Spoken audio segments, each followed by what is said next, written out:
Jadi haram bagi orang makrifat ketika ada pengakuan di dalam dirinya sholat yang bagaimanapun. Jadi kafir kalau orang makrifat itu melakukan sholat masih ada pengakuan, masih ada ego, masih ada keangkuhan, masih ada sifat-sifat dunia. Haram bagi orang makrifat itu untuk sholat. Dia tidak diwajibkan untuk melakukan sholat, saudara. Kenapa? Iya, karena tidak ada orang makrifat itu yang melakukan dengan hal itu. Karena yang jelas orang makrifat sudah terus-menerus berhubungan dengan Tuhannya setiap saatnya tanpa putus, tanpa henti. Karena dia tidak akan pernah mengakui tubuh ini bahwa tubuh ini adalah tubuhnya. Tangan ini adalah tangannya.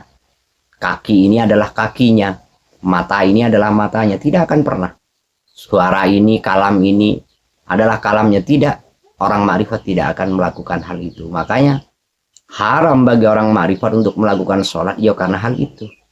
Kalau ada orang makrifat yang melakukan hal itu, maka haram baginya untuk melakukan sholat. Assalamualaikum warahmatullahi wabarakatuh.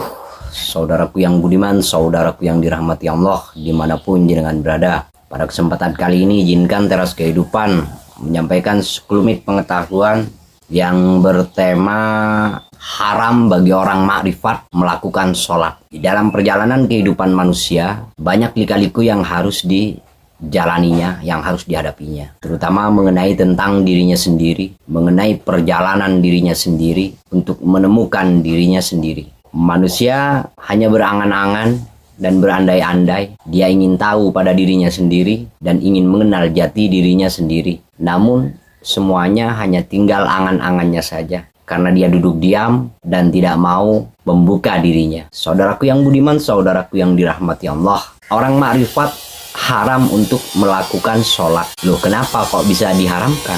Ya, haram bagi orang makrifat untuk sholat. Tapi sholat yang bagaimana dulu? Orang makrifat itu diharamkan melakukan sholat. Bahkan kafir orang makrifat melakukan sholat itu. Sholat yang bagaimana? Itulah sholat yang di dalamnya terisi pengakuan-pengakuan tentang dirinya. Bahwa dirinya yang sholat, bahwa dirinya yang melakukan ruku, bahwa dirinya yang melakukan sujud. Tiap gerakan di dalam sholat itu diakuinya dan dia tidak pernah mau melepaskan. Itulah kenapa orang yang sudah bermakrifat ketika melakukan sholat seperti yang dikatakan tadi, haram hukumnya, bahkan kafir dia. Kenapa saya katakan demikian? Ya, karena orang yang bermakrifat tidak mungkin untuk melakukan hal itu. Kalau masih melakukan hal itu, perlu ditanyakan lagi kemakrifatannya. Apakah dia sudah benar-benar makrifat? Ataukah hanya sekedar bagaimana? Orang yang bermakrifat kepada Allah, dia sudah nggak pernah putus dengan Allah. Setiap saatnya, setiap detiknya,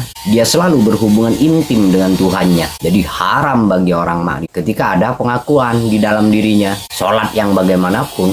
Jadi kafir kalau orang makrifat itu melakukan sholat masih ada pengakuan, masih ada ego, masih ada keangkuhan, masih ada sifat-sifat dunia. Haram bagi orang makrifat itu untuk sholat. Dia tidak diwajibkan untuk melakukan sholat. Kenapa? Iya, karena tidak ada orang makrifat itu yang melakukan dengan hal itu. Karena yang jelas orang makrifat sudah terus-menerus berhubungan dengan Tuhannya tiap saatnya tanpa putus, tanpa henti. Karena dia tidak akan pernah mengakui tubuh ini bahwa tubuh ini adalah tubuhnya. Tangan ini adalah tangannya. Kaki ini adalah kakinya. Mata ini adalah matanya. Tidak akan pernah. Suara ini, kalam ini adalah kalamnya. Tidak. Orang makrifat tidak akan melakukan hal itu. Makanya haram bagi orang makrifat untuk melakukan sholat ya karena hal itu. Kalau ada orang makrifat yang melakukan hal itu, maka haram baginya untuk melakukan sholat. Nah, tidak ada orang makrifat yang seperti itu, saudara. Saudaraku yang budiman, saudaraku yang dirahmati Allah, dimanapun jenengan berada. Setiap orang yang bermakrifat kepada Allah, dia sudah melepaskan segalanya. Dia sudah menyerahkan segalanya. Menyerahkan dirinya secara totalitas kepada Robnya, kepada Tuhannya. Jadi tidak ada lagi pengakuan-pengakuan di dalam dirinya, apapun itu bentuknya. Bahkan sekecil debu sekalipun, dia tidak mau mengakuinya. Dia takut untuk mengakuinya, karena dia tahu konsekuensi yang harus dia terima jika dia melakukan hal itu. Saudaraku yang budiman, saudaraku yang dirahmati Allah, orang yang bermakrifat kepada Allah, dia tidak memiliki pengharapan apapun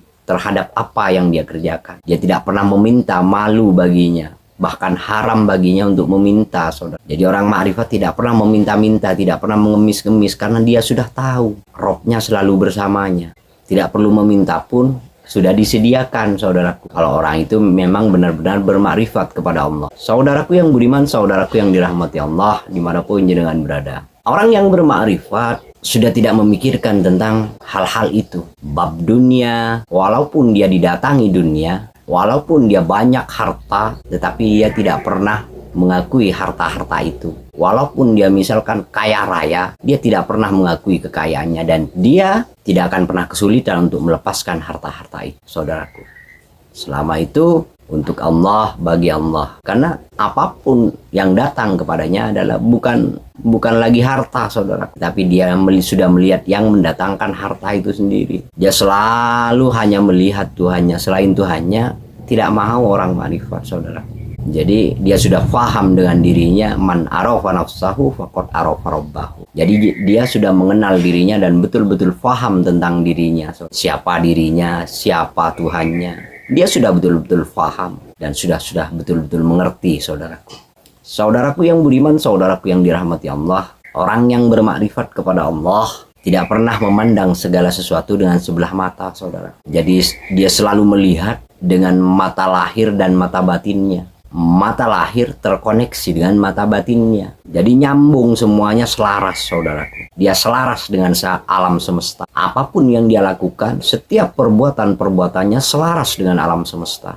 Dan dia tidak mau kalau dia tidak selaras dengan alam semesta. Dia pasti menselaraskan dirinya dengan kepasrahannya secara totalitas kepada Tuhannya, kepada Robnya, saudara. Saudaraku yang budiman, saudaraku yang dirahmati Allah, kita sebagai seorang hamba hanya menjalankan kehidupan ini, hanya meniti di dalam dunia ini untuk kembali kepadanya. Bermakrifatullah hanya kepadanya, tiada yang lain. Ya, kasaf hanya kasaf kepada Tuhannya, tidak kasaf kepada yang lainnya. Bukan berarti dia tidak tahu, dia tidak mau terhadap syariatnya, tidak seperti itu, saudara. Tetapi syariat, tarekat, hakikat, dan makrifatnya sudah menjadi satu kesatuan yang tidak bisa dipisahkan, dan dia sudah betul-betul melakukan perintah-perintah Tuhannya, saudara. Jadi dari A sampai Z dia sudah lakukan semuanya, saudara, tanpa diminta, tanpa dipertanyakan lagi, seperti itu, saudaraku. Saudaraku yang budiman, saudaraku yang dirahmati Allah, dimanapun jenengan berada. Makanya Allah berkata, al-insanu sirri wa ana sirruhu. Jadi insan itu adalah rahasiaku dan aku adalah rahasianya insan, saudara. Qul huwallahu ahad. Orang yang bermakrifat itu sudah mengakui keesaan Allah. Orang yang bermakrifat kepada Allah sudah mengakui keesaan Allah, dan dia layak untuk dititipi rahasia-rahasia Tuhannya. Makanya Allah berkata, engkau adalah rahasiaku dan aku adalah rahasiamu. Begitu, saudara. Saudaraku yang budiman, saudaraku yang dirahmati Allah, dimanapun jenengan berada. Setiap perbuatan, setiap tindakan berawal dari ucapan, saudara. Ketika kita berucap, segala sesuatu harus sesuai dengan apa yang kita ucap. Ketika kita bilang A, maka perbuatan kita juga akan A. Ketika kita mengatakan B, maka perbuatan kita juga B, saudaraku. Itulah cara orang makrifat melakoni kehidupan di dunia ini.